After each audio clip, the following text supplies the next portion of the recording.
بسم اللہ الرحمن الرحیم۔ تبوک کے سفر میں قوم سمود کی بستی پر گزر۔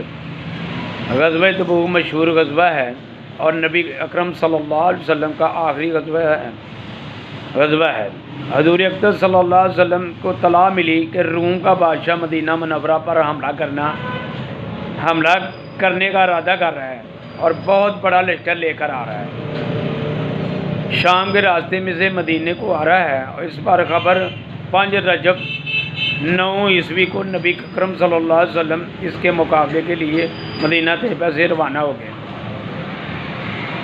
زمانہ سخت گرمی کا تھا اور مقابلے بھی سخت تھا، اس لیے حضور اقدس صلی اللہ علیہ وسلم نے صاف اعلان فرما دیا تاکہ روم کے بادشاہ سے مقابلہ کے لیے چلنا ہے، تیاری کر لی جائے۔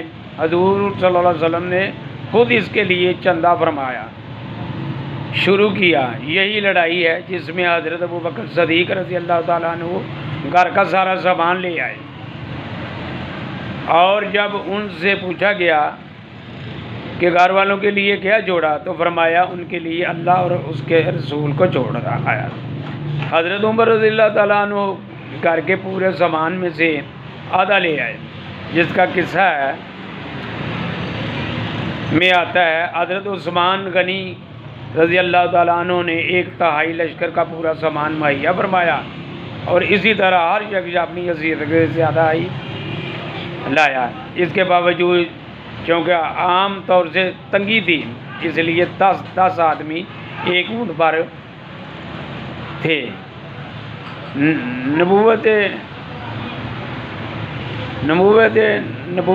اس پر سوار ہوتے تھے، اس وجہ سے اس لڑائی کا نام جیش اسرا تنگی کا لشکر بھی تھا۔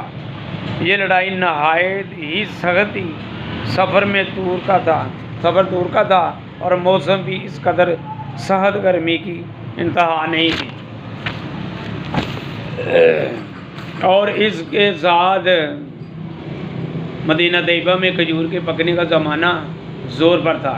سارے باغ بالکل پکے ہوئے کھڑے تھے اور کھجور ہی پر مدینہ طیبہ والوں کی زندگی کا زیادہ درمدار تھا کہ سال بھر کی روزی جمع کرنے کا گویا یہی زمانہ تھا۔ ان حالات میں یہ وقت مسلمانوں کے لیے نہایت سخت امتحان کا تھا۔ ادھر اللہ کا خوف حضور کا ارشاد ہے جس کی وجہ سے بغیر چائے نہ بنتی تھی، اور دوسرے جانب یہ ساری دکھتے کہ ہر وقت مستقل روکا تھا۔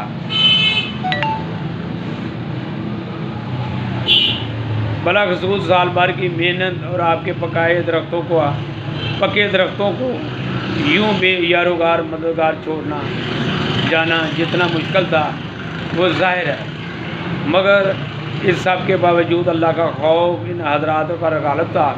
اس لیے بجزیہ منافقین مضرین، جن میں عورتیں اور بچے بھی داخل تھے، اور وہ لوگ بھی تو باضرورت مدینہ طیبہ میں چھوڑے گئے یا کسی قسم کی سواری نہ مل سکنے کی وجہ سے روتے ہوئے رہ گئے تھے، جن کے بارے میں آیت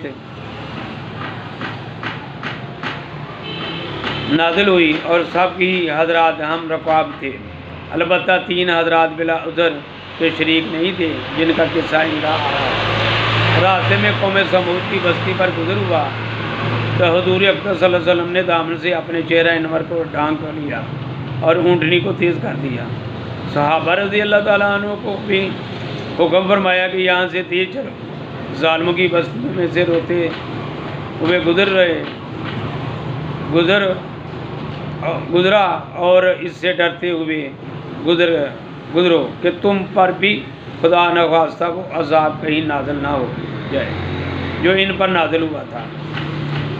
اللہ کا پیارا نبی لاڈلا رسول عذاب والی جگہ سے ڈرتا ہوا خوف کرتا ہوا گزرتا ہے، اور اپنے جانثار دوستوں کو جس سے سخت مجبوری کی وقت بھی جانثار کا نبوت ثبوت دیتے ہیں، روتے ہوئے جانے کا حکم فرماتا ہے، خدا نخواستہ وہ عذاب ان پر نازل ہو جائے۔ ہم لوگ کسی بستی میں زلزلہ آ جائے تو اس کو سحرگاہ بناتے ہیں، کھنڈروں کی تفریق کو جاتے ہیں، اور رونا تو درکنار، رونے کا خیال بھی دل میں نہیں لاتے۔ اللہ تعالیٰ ہمیں اس پر عمل کرنے کی توفیق عطا فرمائے۔